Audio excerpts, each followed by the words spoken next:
Ça commence comme ça, vous et moi, ce jour-là, en décembre 2002, bien avant de vous connaître. Je viens d'avoir 40 ans. Pourquoi faut-il que les dates aient tellement d'importance? C'est l'hiver, il fait froid, j'aurais dû choisir une autre destination. Ou alors une autre saison, qu'importe. Dans le train, je commence à regretter. Je me promets de descendre à Aix, et puis à Aix, je m'endors. Et à Nice, c'est trop tard. L'Italie, Vintimille. Le train s'arrête dans des gares vides. Je regarde par la fenêtre, il fait nuit. C'est mon visage que je vois. Je le fixe, je ne le reconnais plus. Dans le silence, j'entends le tic-tac de ma montre, le ronflement d'un homme dans le wagon à côté. Le temps passe. Dans la nuit, je rêve qu'on me vole mes chaussures. Le bruit des rails, sans doute. C'est le contrôleur qui me réveille. J'ai dû parler, crier peut-être. « Venezia !» me dit-il, en pointant son doigt de l'autre côté de la vitre. Je ne vois rien. Des parkings, des ronds-points, quelques piquets dans la brume. Et puis des gouttes d'eau sur les vitres. Soudain c'est là, brusquement, de part et d'autre du wagon, partout, à perte de vue, une eau brune, maussade. Je baisse la vitre, je passe la tête. La lagune. Sur la gauche, une île se détache. Quelques arbres avec du gravier autour. Une île fantôme. Au loin, derrière la brume, un pan de mur, quelques pierres roses, le campanile dressé d'une église, des façades perdues, noyées, comme absorbées. Venise, l'opaque. C'est ainsi qu'elle m'apparaît la première fois. Après, le train entre en gare et je ne vois plus rien. Des rails, d'autres trains. Ça pourrait être Paris, Londres, Lisbonne. Sur le quai, personne n'attend personne. On est une dizaine comme ça à traverser le hall en tirant nos valises, à pas traînants. Des allures de zombies. Quelqu'un près de moi dit « Hey, Venezia !» Un autre dit « Hey, l'inverno !» À cause du froid, du vent glacial qui souffle en rafale.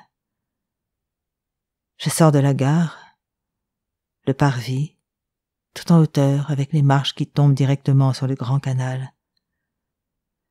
Celui qui a dit « Hey, Venezia » m'aide à descendre ma valise. Il me montre les palais de l'autre côté du canal, les façades.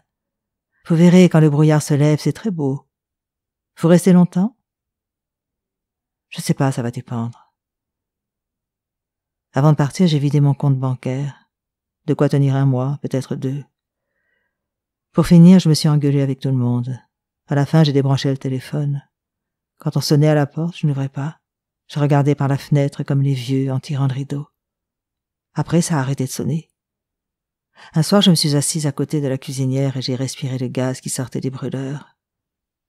Pas assez de cran, ou les brûleurs trop encrassés.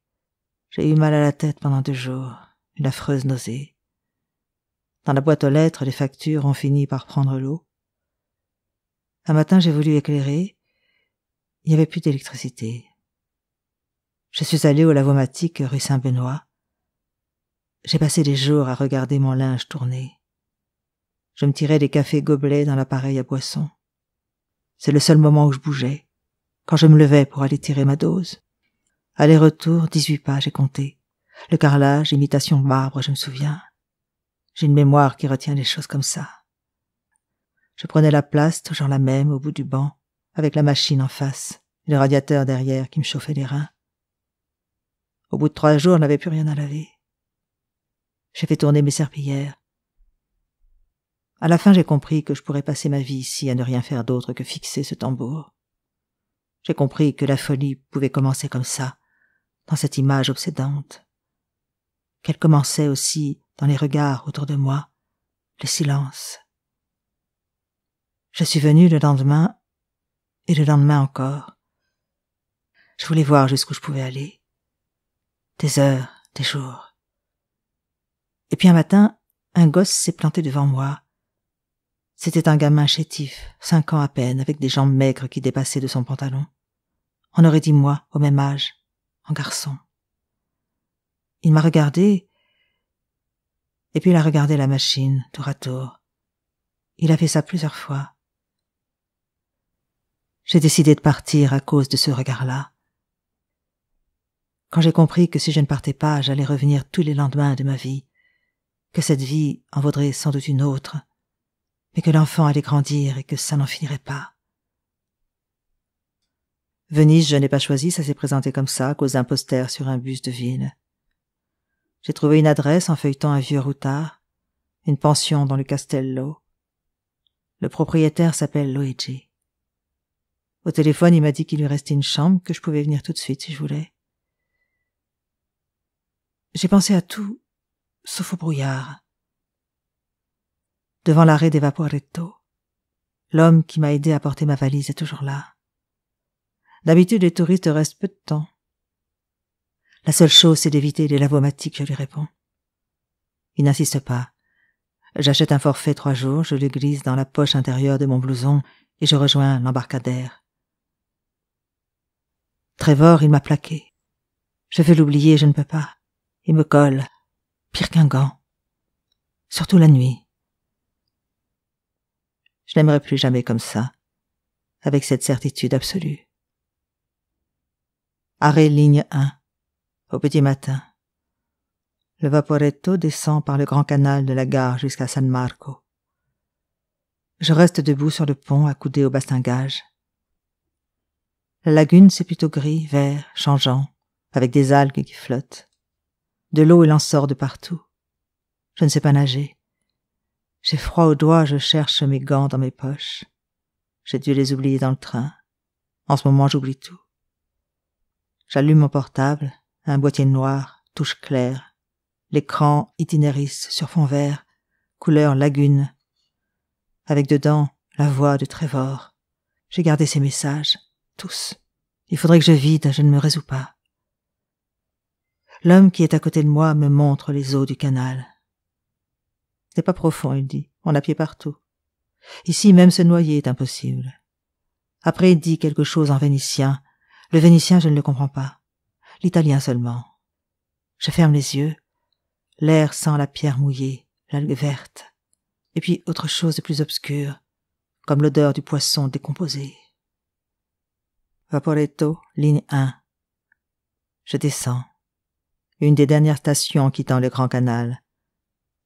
La Salute, une église de pierre blanche. Le froid a rendu les marches glissantes. J'entre dans l'église. À l'intérieur, des tableaux, des colonnes, un grand lustre accroché par une chaîne au milieu du dôme.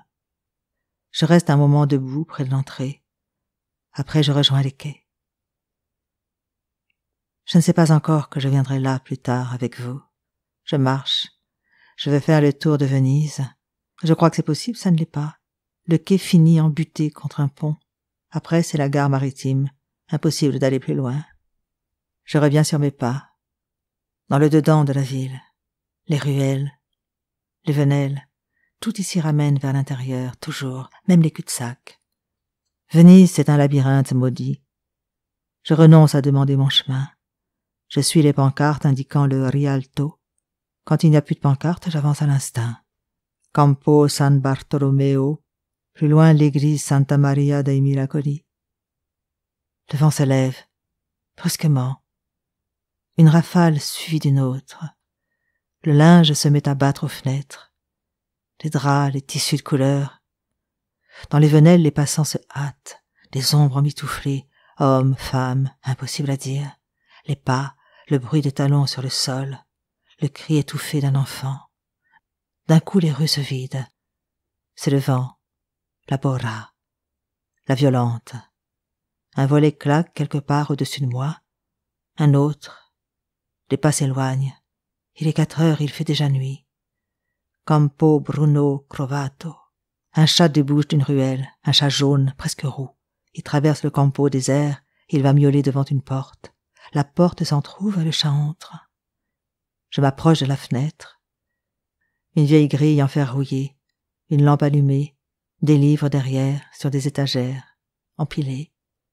C'est une boutique. Derrière la fenêtre, il y a un bureau. Sur le bureau, des livres, des papiers, des cartons. Maintenant, il y a le chat. Et derrière le bureau, il y a vous. C'est comme ça que je vous vois la première fois. En homme assis en train de lire alors que dehors la borra souffle et menace de tout arracher. La lumière de la lampe éclaire vos mains, les livres sur la table. Elle éclaire tout le haut de votre corps penché.